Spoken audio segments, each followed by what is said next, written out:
खुलुमबाय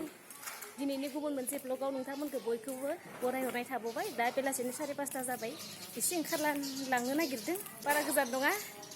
बेरायहैनि नोंथांमोना नायलांबाय थादो आरो दिनैनि ब्लगा बारा गोलाव जानाय नङा गुसुं जागोन थौदो दानिया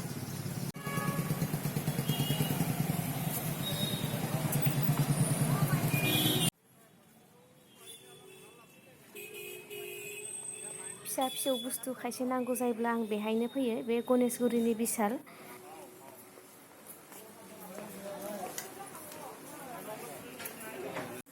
जा मानसिखा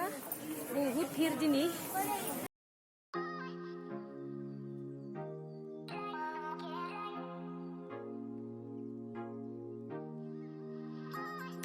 जों बाहेराव ओंखारबोथ'बाय हासबेन्डआ सिङावनो दङ बाबु दांदो बाहेराव दसे थाथ'नोसै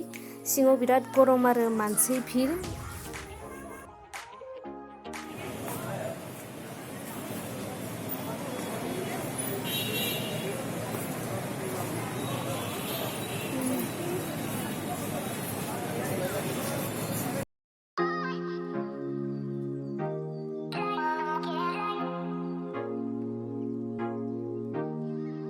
सिङाव दङ जों बिराद गरम नालाय बाहेराव फैबाय दा सेन्देल नागिरहैनि र' सेन्देलनि दुकान 7ता जाबाय दा माला 7ता जाखो हमनोनो हायासै सिङाव थाबाय थानायलाय इमान मानसि दिनैबा सानदे बयबो ओंखारजोबदो माबेथिं सेन्देल दुकान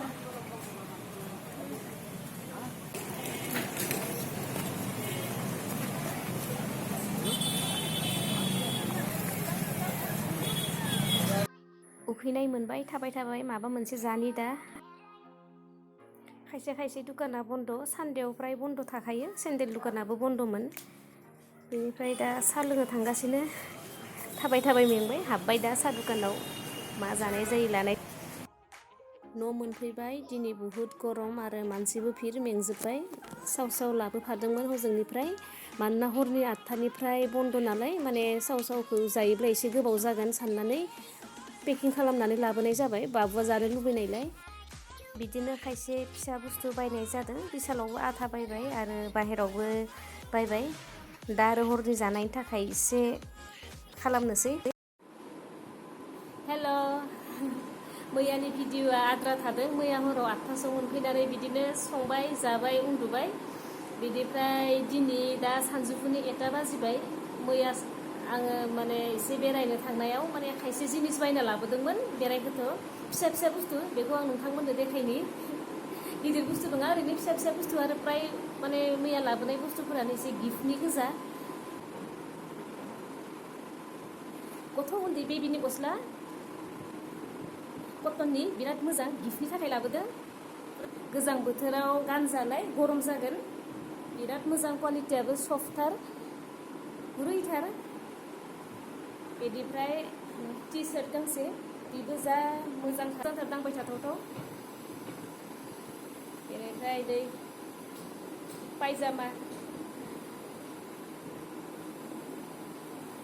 आरो बे पायजामाजों लोगोसे दंखायो नैबे 4 इयार्सफोरनि थाखाय माने हिन्जावसानि आरो बियो नैबे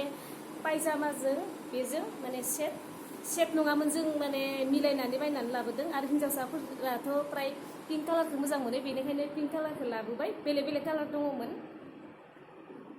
कटननि माने दा माने इयो बांद्राय गोजांनायाव गानजानाय नङा गोजां बोथोरावबो गानजागोन एसे सान्दुंफोराव थानायाव माने सानाव गानजागोन आरो बाखि बे अक्ट'बर नभेम्बरफोरनिफ्राय एसे गानजागोन जेराव माने गोजांनाया एसे खम जि समनिफ्राय बांद्राय बे डिसेम्बर जानुवारिफ्राव बेखौ माने हर समफोराव गाननो हानाय नङा बारा गोजांगानाय नङा आरो मार्च एप्रिलफोराव गानजागोन बे समावथ' एसे गुदुंबो जायो माने गुसुबो जायो लाबोदों नै फुल स्लिभ सार्ट बेबो गिफ्टनि थाखाय आरो दंबावो मोननैसो एकदम फिसा फिसा साधारन बुस्थु बेखौबो देखायनो आं लोगोसेयैनो दङ नै हेन्डकार्चिप बेनिफ्राय नै गेन्दि हासबेन्डनि ओमफ्राय नै आरो लास्टाव देखायनो आङो जा बाबुनि थाखाय एकदम फिसा बुस्थु रुटि पुरि सबजि जानाय बाहायबायबो मैया हरावनो बाहायदो आरो दय माने बाहायबाय आरो दिनैबो बाहायनाय जाबाय बुहुद सुबिदा जायो गथ'फोरनि थाखाय नङाब्ला जों रुटि पुरि सबजि जायोब्ला प्लेट खुरि एक्सट्रा लानो गोनां जायो दा बे मोनसेयावनो जागोन ओमफ्राय नुनोबोथ' माने मोजां नुयो आरो जानोबो एसे इन्ट्रेस्ट जागोन गथ'फोरा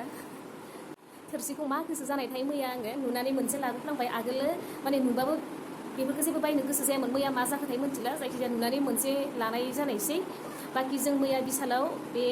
गथ'फोरनि गस्ला थोरसि बाखि बेफोर गासैखौबो जों बिसालावनो लानाय जादों बिनि उनाव खालि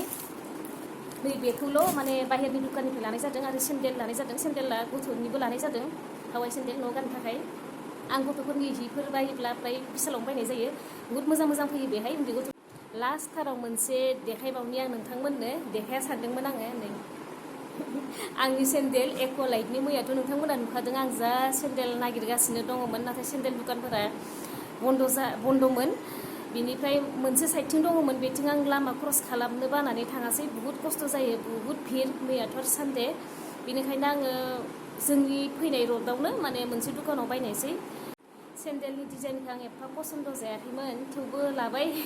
नागिरबाय थानाय जायासै आरो हरनि 8टानिफ्रायथ' गासिबो बन्द'आनोखा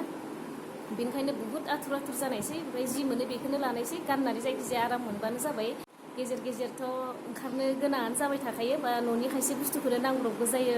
बाहेरायाव थांनो गोनां जायो खाथि खाला बेफोरबायदियाव माने बेफोरबायसा सेन्देला बुहुद खामानि होयो गांनैसो टि सार्ट लाबोदोंमोन हासबेन्डनि बेखौ सुनाय जाबाय देखायनाय जायासै नोंथांमोननो मियानि बाजार आरो बेखिनियानो दिनै आं बेखिनियावनो दोनथ'नाय जाबाय नोंथांमोना नायनानै माबायदि मोनखो कमेन्टआव बुंहरदो आरो गुबुन मोनसे गोदान भिडिअ लानानै फैबावगोन आङो नोंथांमोननि सेराव दिनै बेखिनियाव दोनथ'बाय आरो बयनिसिमबो नायनायनि थाखाय गोजोननाय थाबाय नोंथांमोननिसिम